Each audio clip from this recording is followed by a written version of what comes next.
Huh. That's interesting. Not to you. It's interesting to me.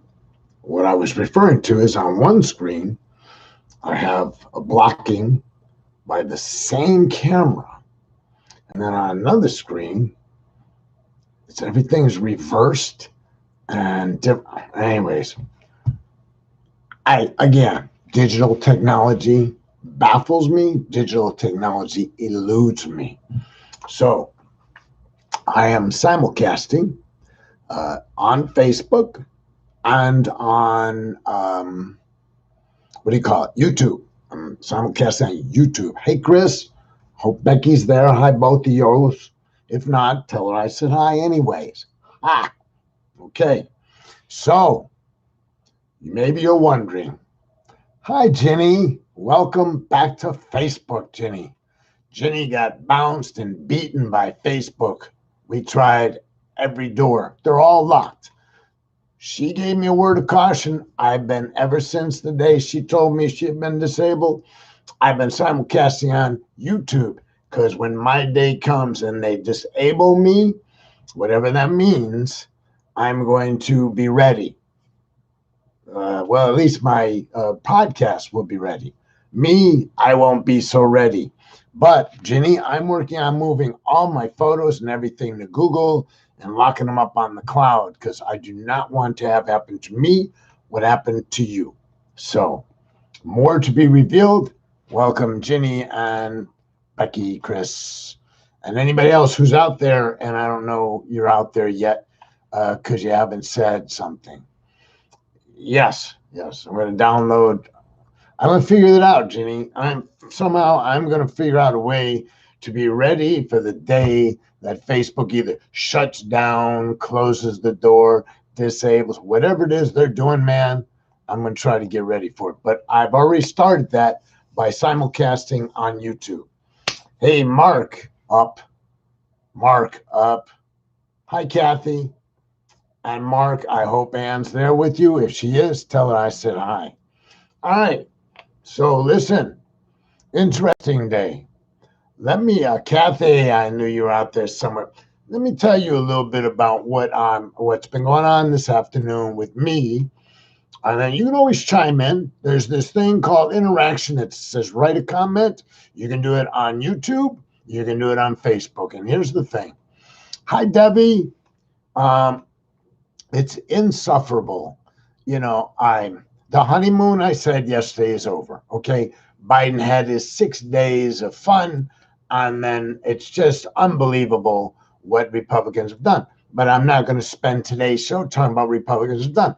I just wanted to be here at 6:03 p.m. on January 27th to say to everybody that what's going on is that there was an attempt to overthrow the government, unqualified. I'm telling you, there was an attempt to overthrow the government by Trump, and the Republicans in the Congress, Senate, and the House have walked away from it. And it's despicable, and we should never forget. We should never, ever forget. It would be somewhere along the lines of forgetting about slavery in the United States. Just don't ever forget that when it came down to country and party, that the Republicans chose party. And it's despicable.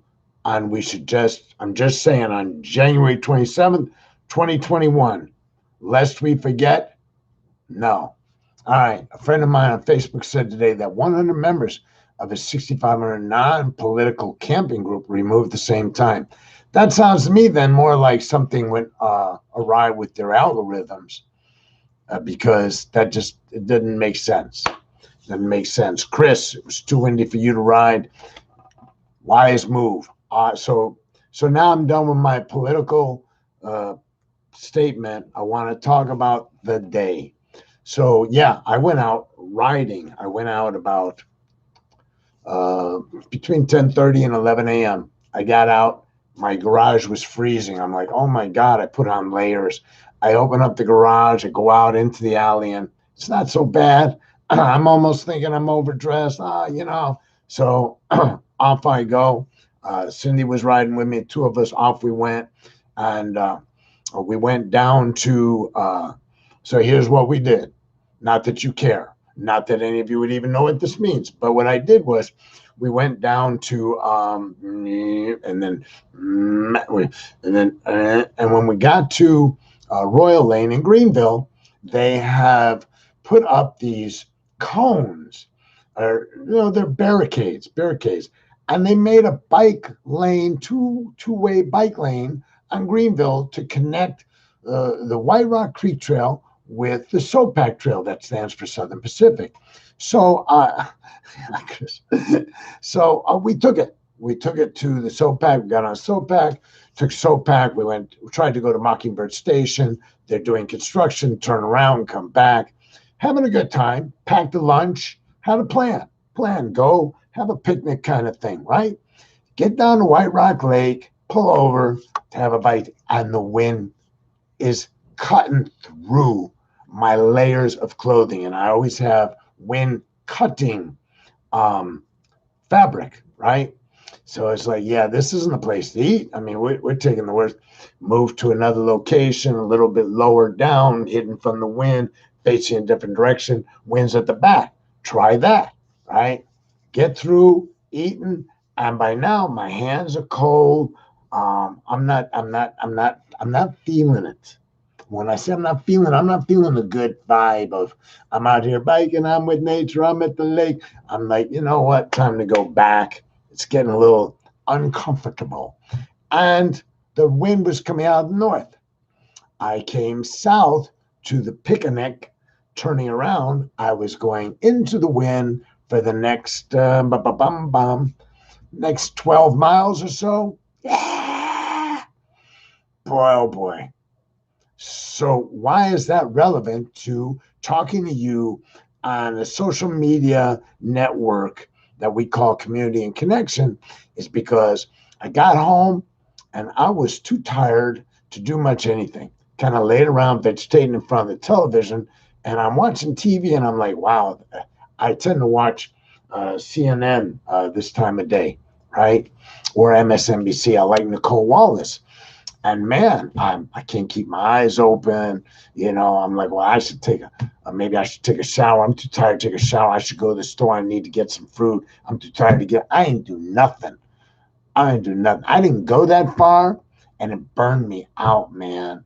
Burned me out. So I just lollygagged until 5:40, rolled out of the bed, got into the closet, and put on the shirt I bought in Thailand, by the way, along with my Thai necklace, right? And hi, Lisa. And Becky is signed in. Um, Listen, it's nice to see y'all. This is community. This is community as anticipated.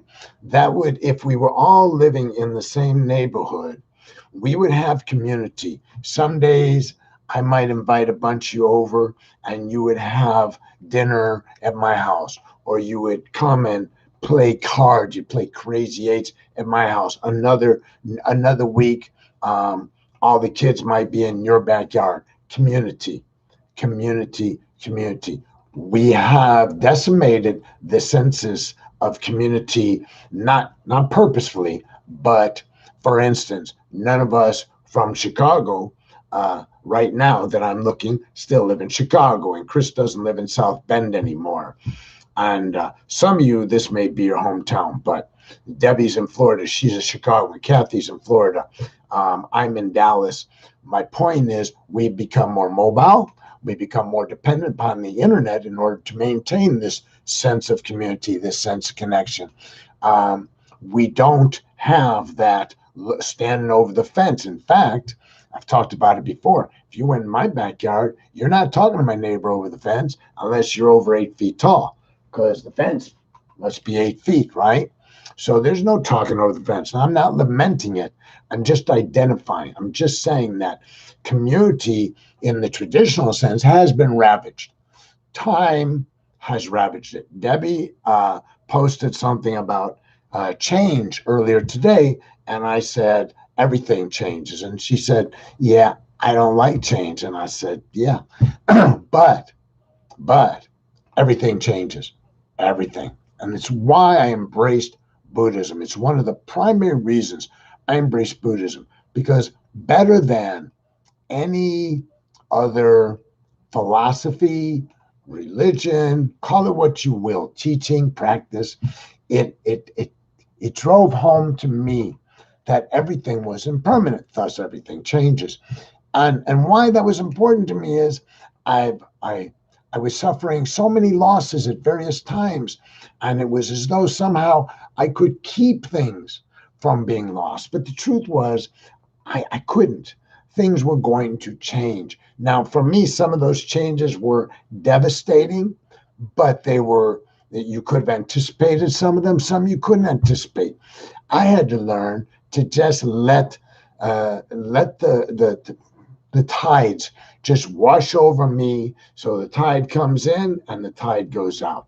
The waves come in, the waves go out. And it's never the same wave. It's never exactly the same wave, whether it's coming in or retreating. And that's pretty much every day. In fact, I've harnessed that recognition when I have to ride a lot of the same trails or walk the same trails a lot. And I've harnessed that to realize that no matter how much it looks like yesterday, something changed. The bugs moved. The what do you call it? The birds are changed. Today I saw a hawk. I took a picture. I forgot I took a picture. I got to find it. Anyways, there was a hawk sitting in a tree where I was picnicking, maybe 50 feet away. I got up. I went over. The hawk was looking at me. I was a little discomfited by a hawk looking at me because, as far as I know, a hawk can beat me up. They can fly. They've got talons. They've got beaks. They got, it could have messed me up. So I was very cautious. Got up there, tried to take a picture. I'll try to post it later. Anyways, so things change, and one of the things that changed dramatically in our lifetime is the sense of community. So where does this community coalesce? Where does it become cohesive? Online. You may have other communities, but like right now, all my communities are online. My AA community takes place in Zoom. My meditation community will take place tonight on Zoom. You're taking place on Facebook or YouTube. It's all digital. Most of my human contact today is digital. And way back in March, I was saying, what would have happened if the pandemic had struck before we had this digital media to stay in touch with each other? What would it have looked like? How much worse would mental health have appeared if we didn't have the ability to structure community around the internet? I mean, I don't know. And I'm not even going to suggest, oh, we would have been a hot mess. I think we probably would have been a hot mess, hotter mess, because people are still a hot mess right now. So I am grateful that despite all the changes, my moving away from Chicago, then my moving to Tucson, creating a new community in Tucson, leaving Tucson, come back to Dallas for financial reasons, and never leaving Dallas. Here I am in Texas. Texas is kind of a political wasteland if you're a liberal, right? So what is it? I'm here. I don't have the energy to move anymore. I'm 68 years old. The idea of packing up and starting somewhere else, unless it's out of the country, is really untenable to me. I just don't see that happening. So I'm 68 years old, and I'm I'm not so opposed to digital communication because it doesn't take that much energy, really, right? I get up in the morning, up until December of last year when I left for Thailand. My daily regimen was something like, I think you're right, Kathy. I think there would have been a lot more suicide. My daily regimen was to get up early, turn on the weather report. So turn on the local news, watch the weather. Is it raining? It's not raining. It's cold. It's hot. It's whatever it is. Dress, get on the bicycle, go 1.79 miles. I know because I have a computer. Go 1.79 miles to my AA group. If it's Tuesday and Thursday, I got there by 6:25 because we had a meditation at 6:30. If it was other days a week, I got there about 5 minutes before 7, right? Sit down. I have a 7 o'clock. At 8 o'clock, I get on my bike after I chit chat with people at A, and off I go. Usually I went to breakfast, 4, 5, 6 people from the meeting, and we would have breakfast, a leisurely breakfast, right? And then I would go take a ride, maybe stop and buy a bunch of apple pies at Sprouts. I really think they have good apple pie, especially for the price, $4 for an apple pie. I would $5 for an apple pie. I would take a couple of pies some days, just not every day, mind you. I'd go by the bike shop and I give them to the guys in the service department because they always take good care of me. I might sit around and kibitz with them, as we say in Yiddish. Then off I went north. I often passed Ginny's house because she lives right on a bike trail that I use. And I would go up to Plano and I had some food. I would picnic in the park and keep going. Eventually I'd get home. I'd come in, watch some TV. Usually that was the end of the day for me as far as action, you know. So it's completely changed now. It's completely digital almost. I get up in time to lead meditation Tuesday and Thursday at 6:30. I am sitting right here, literally right here, running or guiding a meditation 7 o'clock on days when I don't do the meditation and on days I do the meditation. Usually just before 7, zoom into my AA meeting. 8 o'clock, can't go to breakfast. It's not cool. Usually hang around the Zoom room most days and just chit chat for about 15 minutes, gone. Now, if you know me well enough, if it's Tuesday, my friend Cynthia and I, we will take a 6, 7 mile walk and we will go to lunch. We must eat outdoors. I might eat indoors occasionally. She will never eat indoors at this time. So we eat outdoors, and a friend of ours, Wayne, joins us. 3 of us seated, socially distanced.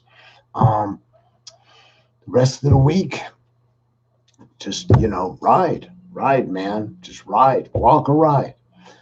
Days I don't walk or ride, I usually veg out. What am I going to do, man? I mean, I could read. I get that, but you get what I'm saying? So here it is. Communities moved from the back of my yard in Chicago to a digital backyard. This is our backyard in some sense. You're all looking over the fence now, and I'm kind of running my lips in my backyard, and you guys are kind of sitting there sipping with it. Maybe you're sipping an alcoholic drink, maybe you're sipping a 7-Up, maybe you're just sipping water, and you're looking and you're going, Goldberg's it. Must be 6 o'clock. Goldberg's ranting. That means it's sometime between 6 and 6:45, maybe, right? And then, around as it gets dark or gets cold, we'd go indoors. You'd see lights come on. I could look across the street. I could see Lisa's lights come on as she moves upstairs from downstairs to upstairs, right? You know what I'm saying? You've all probably experienced this unless you live someplace very weird, right? I'm the mayor of the block, But you know how you would, if you lived in certain areas. Now, if you lived in apartments, you don't see people move from the first floor to the second floor in terms of watching the lights. But you could look across the street. You might look right into Gary Corsi's window on the second floor. If you were on the second floor across the street on Cornell, you might see Gary moving about. You might see Kathy walking in. You might see Kathy walking out. Or Betty Corsi coming and going. You would see because it was part of your community. We don't see that about each other, right? All we see is, hey, there's a group of us that tend to show up at 6 o'clock, between 6 and 6:45, and, kind of intersect with each other, interact with each other for 45 minutes. It serves a purpose. It clearly serves a purpose.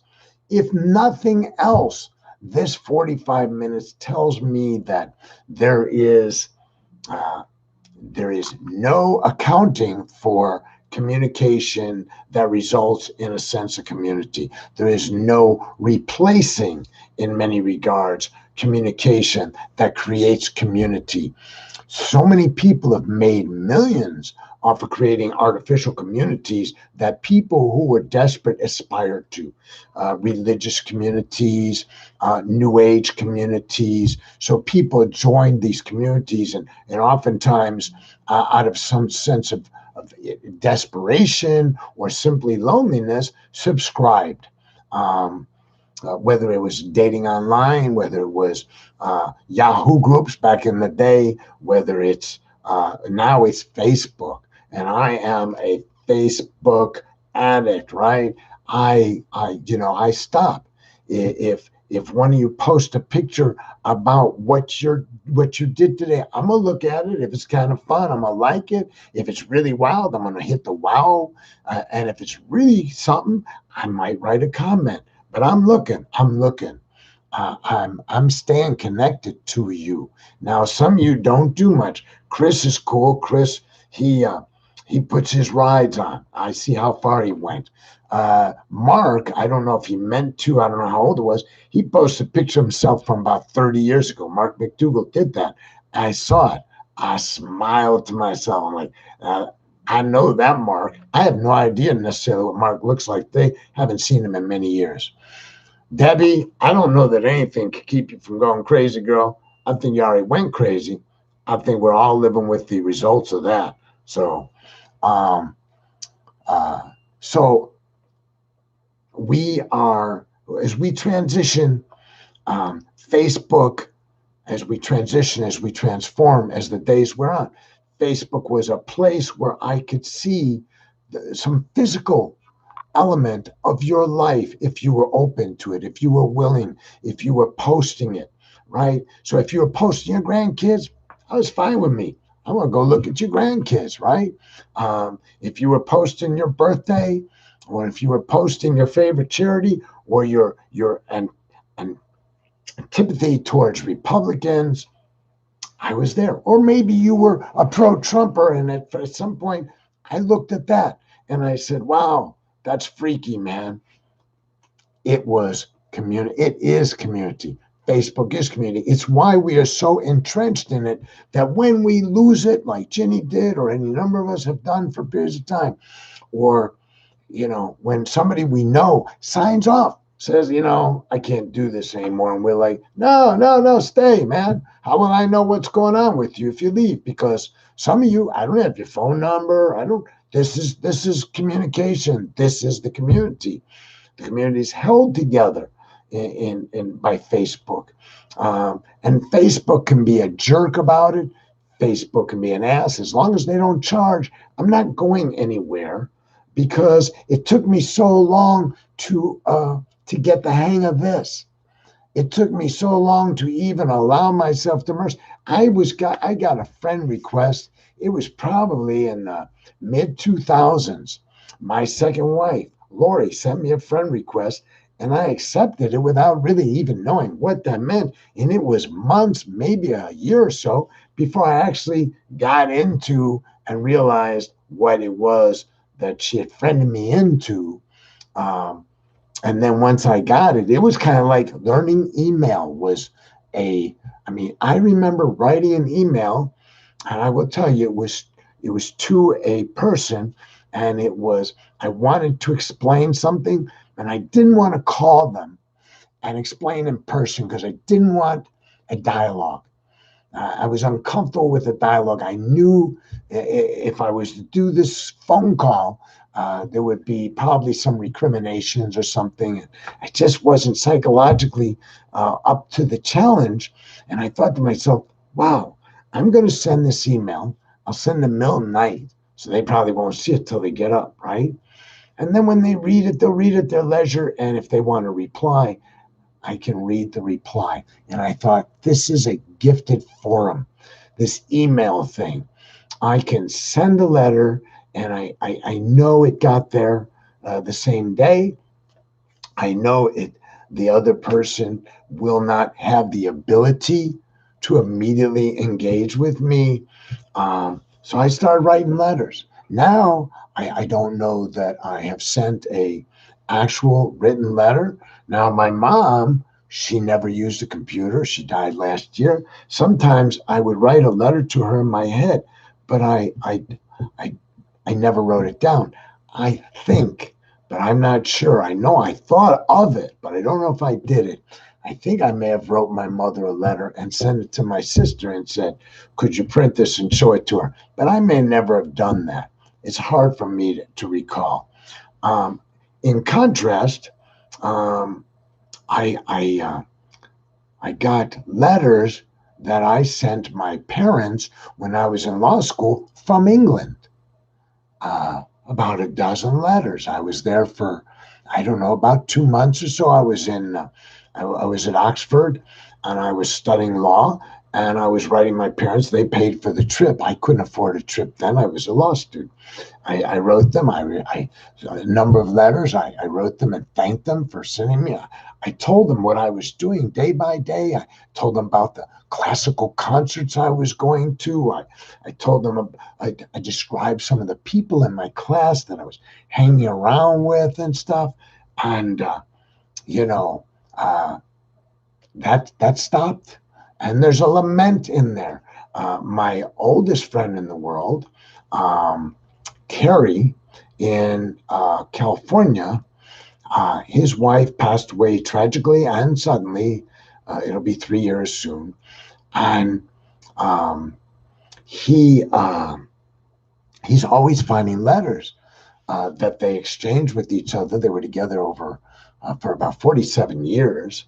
And he also found like some journaling that his wife had done that, was some of it was about the relationship, very poignant. I'm lost in the digital age. Facebook reunited me with a bunch of dear friends I had lost contact with. I will always be grateful for that. Facebook has definitely helped me since I have been alone, right? So you get what I'm saying. And Facebook may, in some regards, just be a criminal enterprise. I mean, Zuckerberg is kind of a low life. I'm pretty sure of that. But unless they start charging me, I don't know how I would ever transfer you people, this community, to another forum. When they were talking about Parler, I didn't know Parler was going to be a right wing hate vehicle. But so people I knew were like, "Come on, let's get rid of Facebook and go to Parler." This Facebook is, it's just no good. And I'm like, well, and I think I typed in Parler, and I thought, that's too complicated. I can't. I didn't know. I'm glad I didn't go. I mean, I'm glad I didn't visit. Right. So Parler was not an option. I don't know what you would have to invent today to move most of us who are 60 or older. How would you move us to another forum that would be this productive? And to have found, like Lisa, I have found not so much, not all of them were dear friends, but they were old friends. They were people I hadn't communicated with in years. Um, Mark and I have exchanged some information about uh, Camp Martin Johnson, you know, blow my mind. I mean, I think I was 12 when I left Camp Martin Johnson, right? It was an overnight camp that was run by the Hyde Park YMCA, I guess, and he was there and I was there and we knew some other people and we've exchanged. I sent him a photo just this week and said, boom, here at the camp. I have known Kathy since she was about 14 years old. Okay. Uh, Maybe 13 years old. And she's in Florida. I'm in Dallas. We wouldn't be sharing photographs instantaneously with each other. We wouldn't be communicating. I mean, I might call Kathy with some frequency. She might call me. But even in calling, what would happen to the photos? What would happen to today's events? Because I would forget. If Kathy and I talked on Tuesday, by the time we talked again on Friday, she might say, well, what have you done since we talked? And I would remember what I remember. But now, at the end of the day, it's not uncommon for me to go, oh, I walked 7 miles today with my friend Cynthia. It was cold. It was miserable, but we did it, and afterwards we went to lunch. it's an instantaneous transformation, instantaneous transfer of information that we can look at when we're ready to look at. But more importantly, it is a retention of a new form of memory that is gratifying, because I can see from those of you that do. Lisa's thanked me for talking about her little post that she does. She does these little fantasy posts. I mean, she couldn't do that over the phone. If Lisa and I had known each other before Facebook, um, and we had each other's phone numbers, and we had known each other the last 5 years or so, and we might be buddies. We might meet each other for lunch, like I do with Ginny regularly, you know, but I'd have no idea how she snatches these old kind of vintage photos and writes these stories. Um, I don't know that I would know about Abby's book, um, Double Take. I wouldn't know about Anaragard's Remedies for Hunger. This is being facilitated through digital community, digital awareness, and so I don't shrug this off by any means, but it's a transition and a transformation from what we all knew as community. However you defined community, and I'm talking local, I'm talking about living in Hyde Park, or living in Deep Ellum, or living in Austin. Uh, I don't know any neighborhoods in Austin, but you all had a neighborhood. You went to the neighborhood grade school. Some of you may be military brats and moved around a lot and you're real disoriented and you don't even know what a neighborhood is like. But for the rest of us, somewhere at some point, maybe for a year, maybe for 8 years, we went to a school. We had friends in that school. Then we graduated from grade school and we moved to a new venue called high school. And some of those friends that we had in grade school were retained by virtue of the fact that we all moved to the same high school. Some people went off to a private high school. Some people moved. Their parents decided that was the time to move. They didn't want their kids going to that high school. So whatever. So I retained some of the friends from grade school when I got to high school. And that was comforting. It was comforting because high school was alien, man. It was intimidating, frightening. And so having some kids I had gone to grade school with was really important for me because I was the youngest, smallest kid in my high school. So then there was high school pals. Now um, for me, high school became just one series of traumas after another. I flunked out of South Shore High School on the south side of Chicago. By flunking out, they can never throw you out, but I didn't pass. I didn't pass the sophomore year. So my family, as a kind of an um, intervention, they sent me away to boarding school where I got kicked out. So I didn't get to, I'm not bonded with those people. Two kids I am. I came back to Chicago. I went to Kenwood High School. I didn't really bond there because by this time I was too deep into drugs and stuff. So I didn't really bond with the Kenwood community. But I bonded with the kids on 57th Street where we all smoked weed and drank cough syrup or whatever it is you did. That is not digital. That was live. And that was where you knew the cop knew you. And when you saw him, you knew which ones to be afraid of and which ones probably not going to bother you. You knew that, it's time to run. You were young, you were dumb, whatever.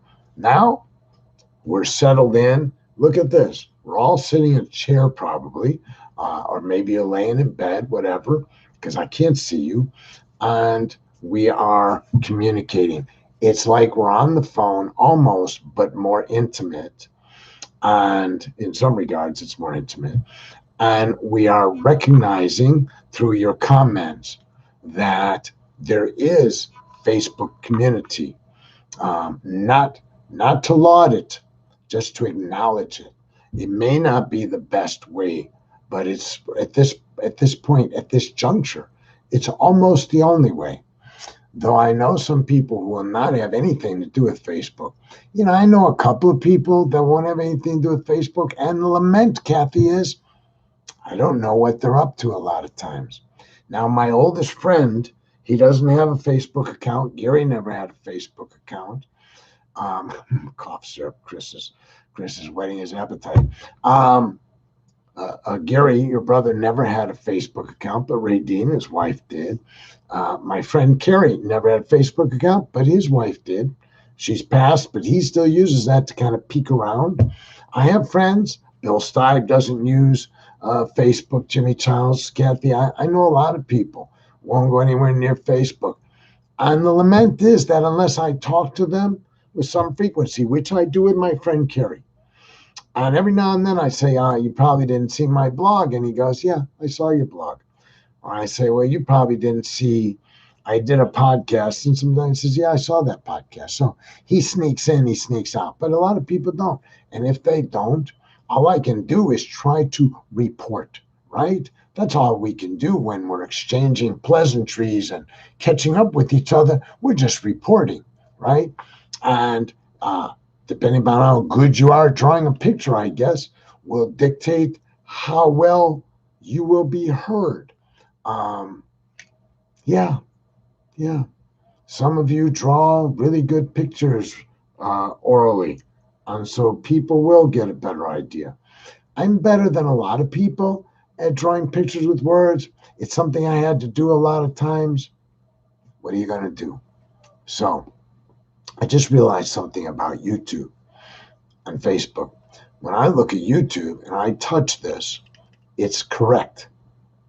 When I come over to Facebook and touch this, it's reversed, which throws me off.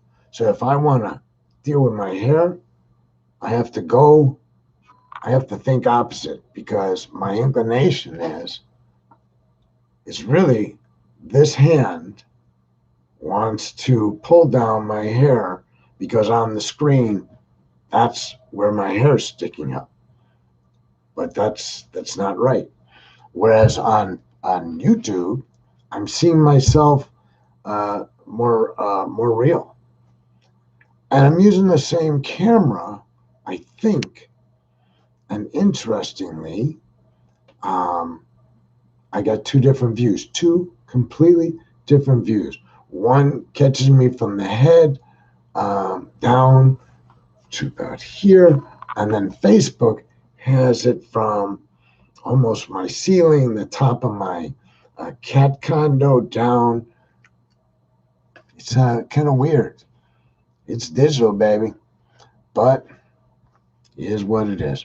So I posted Pleasant Valley Sunday, and I titled this Pleasant Valley Wednesday. I didn't know what to do. I didn't know what to do. As 5:40 rolled around, I thought, I got to get ready for this my podcast. There's no Wednesday music I could think of, so I started humming Pleasant Valley Sunday, and I thought, well, it's a Pleasant Valley Wednesday. Who cares? I don't do a Sunday show, so I was never going to be able to post Pleasant Valley Sunday by the Monkees as an appropriate song for the day of the week. So I took advantage of a Wednesday where I had no clue what I wanted to post, what I wanted to talk about, and I injected the Monkees Pleasant Valley Sunday so that you too could listen to it when you have a moment. All right? Okay. So tonight, I took some caffeine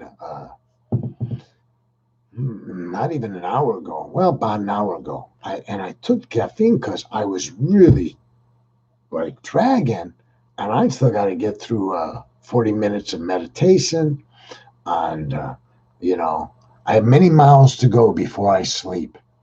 I think that's a quote from something, but I don't know what. And you all are welcome to learn meditation. I'm actually a good teacher, and that surprises me. If it doesn't surprise you, it surprises me, because those of you that know me a long time know that meditation, just not forget teaching meditation, forget guiding meditation. The idea that I'm capable of even meditating, which should be an elusive concept if you haven't seen me lately. But as I said, I went to Thailand.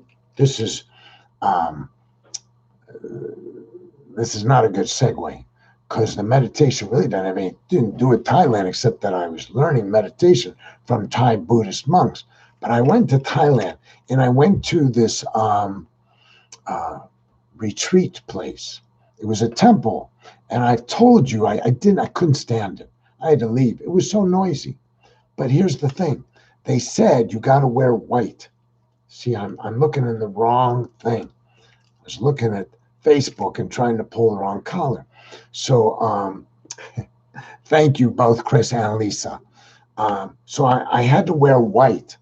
That was a requirement. If you went there, you had to wear white night and day, in white underwear. They told you must wear white. So I went out to a market and I got some white shirts, maybe half a dozen white shirts and a couple of white, like yoga looking pants, because that's all I could find in white.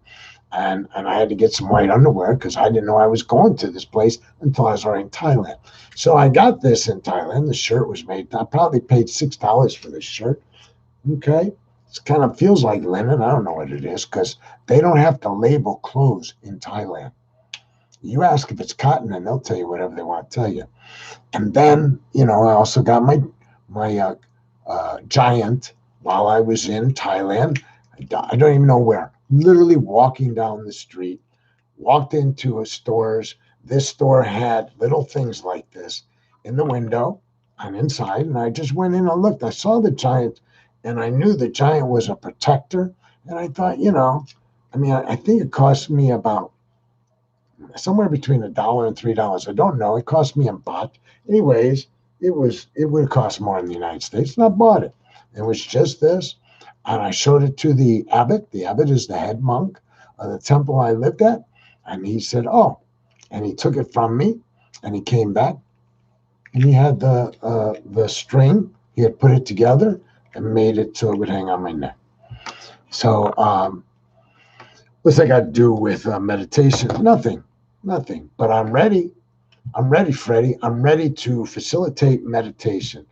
I enjoy meditating. Enjoy is probably not the right word. I'm willing to meditate. I've done a lot of it. I've probably guided meditation about 1,000 times. That's a lot. 3 times a week for 9 years. And so that I don't like to be dragging when I do that. If you're doing it in person, I would have to leave you and run to the temple and start leading at 7, and there'd be 25 or 30 people in the room. That stimulates you. That kind of jacks you up, and you're like, I would drag there. I would bike there a lot of times. I'd drag him, but once I sat down and there's all these people, it's like, oh, groovy, And then we would do 20 minutes of sitting meditation, 15 minutes of walking meditation, and then 20 minutes of sitting meditation. And we always finished with metta. That's the way I was taught. I've never failed to do it that way, right? Even when I just meditate by myself, when I'm done, I do some metta. And it's held me in good stead. Thank you, Debbie. So I didn't want to be dragging on Zoom tonight. So I took just a little thing of caffeine because I don't want to be up all night, right? I don't want to be jacked up. I look jacked up, but I think look and sound jacked, but I think I look and sound jacked up every night. I think when I'm doing a podcast and I'm running my lips for 45 minutes, I think it almost behooves me to feel like I'm jacked up. I got to find out why the camera angles, if it's the same camera, no, it's 2 different cameras. That's the problem. It's not a problem. I'm on 2 separate cameras. One is the camera built into the computer, and the other one, oh, wow. So the one I'm using right now, never mind. Y'all don't need to hear this. Let's do some meta. Oh, God. Ken is Ken. Man, ain't that the freaking truth? So, please, indulge me. Take some deep breaths, relax. Maybe put your hands before your hearts as if in prayer. Close your eyes. Relax.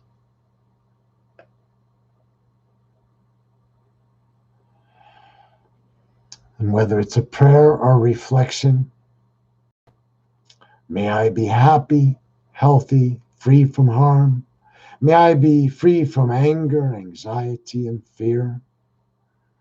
May this practice lead me to freedom from all suffering, but at the very least bring me greater comfort and peace. May my mother and father and all my living family members and all my friends be happy, healthy, and free from harm. May they too find the path that guides them to a life of greater peace and comfort. May those persons I find difficult, whatever ill will I may harbor, if for no other time or reason in this moment, I refrain from judgment of them or myself, and I send them loving kindness. May they be happy, healthy, free from harm, enjoying lives of comfort and joy. And to all living beings, wherever they may be, throughout the entire universe, may you all, living beings, be the recipient of this collective metta, this collective goodwill, compassion, kindness. Find you wherever you are. May all living beings be happy, healthy, free from harm, living your lives in safety, comfort, and peace. Satu, Satu, Satu. Good night, Debbie. Thank you. Thank you, Lisa. Thank you, Kathy. My brother's dropping by in a bit, so won't be able to make him go to meditation. Oh, thank you, Joan. Yeah. Hey, listen, all y'all, Mark and Ann and Ginny, if she stuck around, and Chris and Becky, who I probably will see anyways, but Debbie and Kathy and everybody, Rachel, thank you. Thank you all. You shared with me. You brought me peace, power. Power to the people. Namaste and peace out. All of it. I cover it all, baby. Good night.